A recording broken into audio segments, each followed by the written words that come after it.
15 मार्च से कर्म फलदाता शनि का नक्षत्र गोचर। मंगल के नक्षत्र से निकलकर राहु के नक्षत्र में जाएंगे शनि। धनिष्ठा नक्षत्र से शतभिषा नक्षत्र में शनि रखेंगे कदम। शनि के नक्षत्र गोचर से जुड़े 7 महीने 12 राशियों के लिए कैसे रहेंगे? नक्षत्र परिवर्तन में किन के कष्टों को काटेंगे शनि? नक्षत्र परिवर्तन में शनि किन को करेंगे माला माल? नक्षत्र परिवर्तन में शनि किन की बढ़ाएंगे मान प्रतिष्ठा? नक्षत्र परिवर्तन में शनि किन का करेंगे बेड़ा पार? 12 राशियों पर जुड़ा शनि का नक्षत्र परिवर्तन देखिए सिर्फ धर्म ज्ञान पर।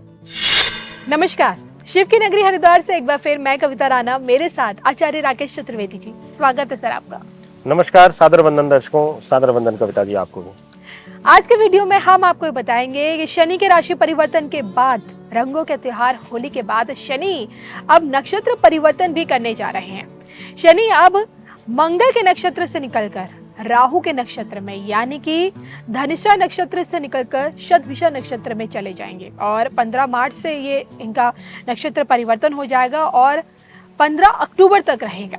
तो शनि का नक्षत्र परिवर्तन तुला राशि वाले जातकों के लिए क्या कुछ लेकर आ रहा है, 15 मार्च से लेकर 15 अक्टूबर तक का ये समय शनि के प्रभाव के कारण आप लोगों के लिए कैसा रहेगा ये भी जानेंगे। लेकिन उससे पहले आप ये भी जान लीजिए कि 22 मार्च से चैत्र नवरात्रों की शुरुआत से ही हिंदू नव संवत्सर की भी शुरुआत हो जाएगी और ऐसे में शक्ति का जो महापर्व है, 9 दिनों तक का जो ये समय है, शक्ति की कृपा से आपके जीवन में खुशहाली तक तरक्की और खुशियाँ कैसे आए, इसके लिए अनुष्ठान कराना कितना जरूरी हो जाता है, ये थोड़ा सा जान लेते हैं आचार्य जी से। बताइए जी कविता जी। देखिए, नवरात्र जो है शक्ति प्रयोग का समय है और इस कालखंड में, इस 9 रात्रि 9 दिवस में देवता भी तप में लीन हो जाते हैं और शक्ति आराधना करते हैं। तो ऐसे शुभ अवसर पर हमने भी यह सुनिश्चित किया कि एक महाशक्ति अनुष्ठान का आयोजन किया जाए, जिससे कि आप सब अपने व्यस्तता भरे जीवन में आप इसमें सहभागिता ले सकें और अपने जीवन में जो भी कष्ट हैं उन कष्टों के उद्देश्य निमित्त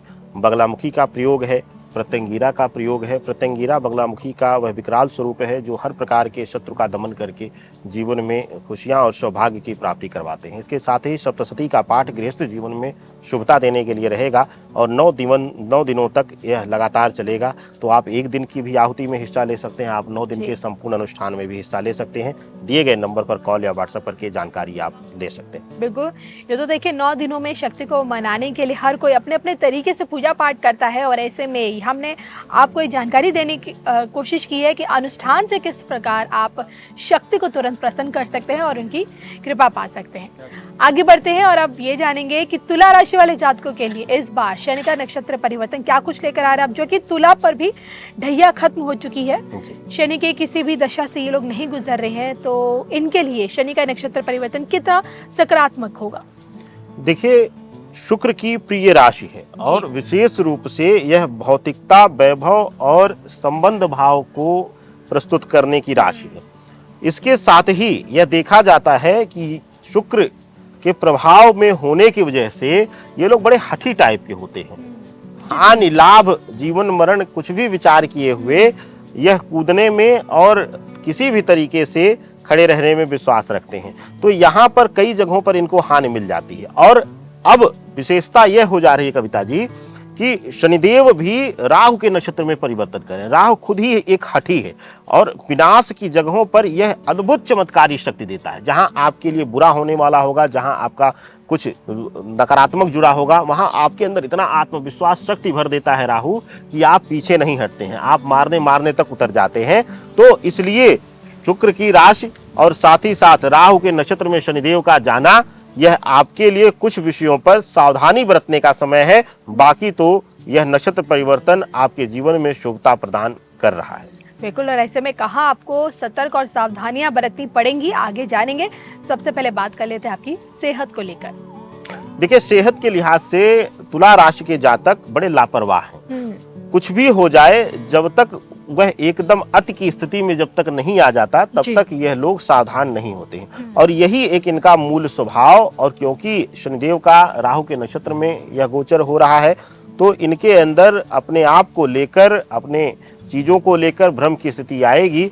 तो छोटी छोटी बीमारियों को यह इस कालखंड में अगर अवॉइड करेंगे या नज़रअंदाज करेंगे तो वह आने वाले समय में विकराल रूप ले लेगा। कहिए कि इस दौरान, इस गोचर काल में 15 मार्च से लेकर के 15 अक्टूबर तक अगर आप बीमारियों को नज़रअंदाज करते हैं तो वह छोटी से छोटी बीमारी आगे आने वाले समय में जड़ फैला करके आपको बड़ी समस्या उत्पन्न कर देगी। तो आपको अपने स्वास्थ्य को लेकर सजग रहना है, सावधान रहना है।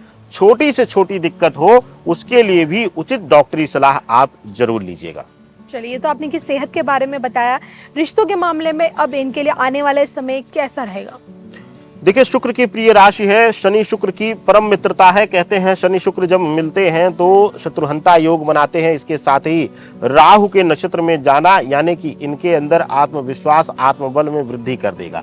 और इस गोचर काल में शुक्र अपनी उच्च राशि से होकर होते हुए नीच की राशियों में गोचर करेंगे।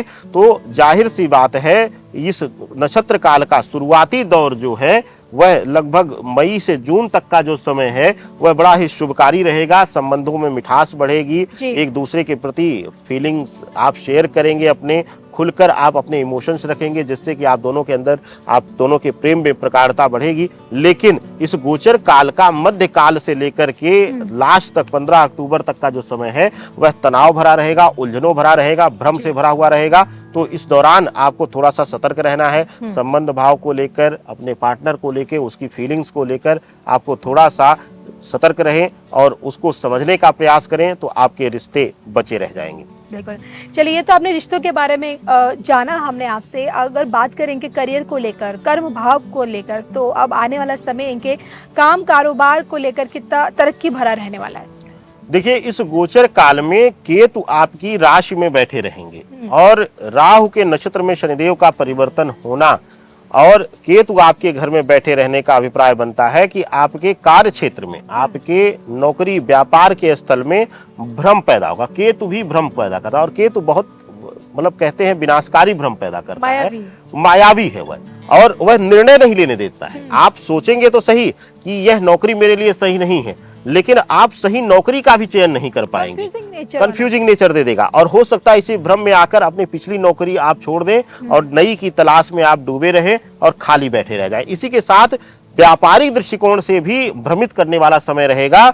आप जिस व्यापार में हैं उससे हटकर, उसमें मन ना लगना, उससे हटकर आप रोज नए सपने सजोएंगे, रोज आप एक नए व्यापार पर विचार करेंगे। लगेगा आप वहां पर करोड़ों खरबों कमा सकते हैं, लेकिन यह सोचते सोचते ही आप अपना जो लाभकारी समय है वह बिता देंगे, तो आपके लिए समस्या उत्पन्न हो जाएगी। भ्रम की स्थिति को दूर करिएगा, सही सटीक निर्णय लीजिएगा और कुछ ना कर सके तो जिस स्थिति में जैसे हैं, जिस कार्य में हैं, जिस नौकरी में हैं, उसी यथास्थिति को मजबूत करने का प्रयास करिएगा। परिवर्तन की विचार बिल्कुल भी इस नक्षत्र परिवर्तन में मत करिएगा। चलिए, अब आपसे जाते जाते जानना चाहूंगी, आर्थिक तौर पे ये समय इनके लिए कितना अहमियत रखने वाला है, महत्वपूर्ण है?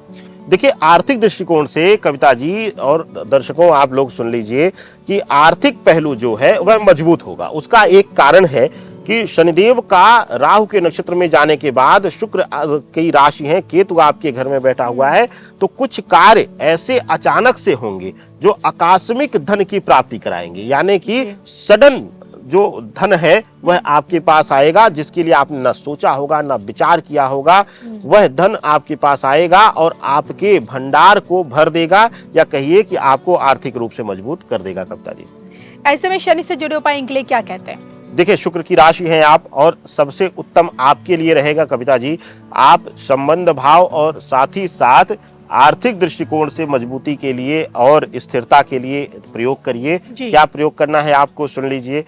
सफेद तिल लीजिएगा, श्वेत तिल ले लीजिएगा और उसकी 7 पोटलियां बना लीजिएगा और ले जाकर के अपने सिराहने रख दीजिएगा। एक साथ 7 पोटलियां रख दीजिएगा और हर शनिवार को आप एक पोटली उठाइएगा, जल में प्रवाहित कर दीजिएगा। बहता हुआ जल हो वहां पे ले जाकर प्रवाहित कर दीजिएगा। ये कष्ट थोड़ा सा आपको करना पड़ेगा कि आपको नजदीक में जलाशय, प्रवाहित होने वाला जल, जो चलित जल है, वह ढूंढना पड़ेगा आपको।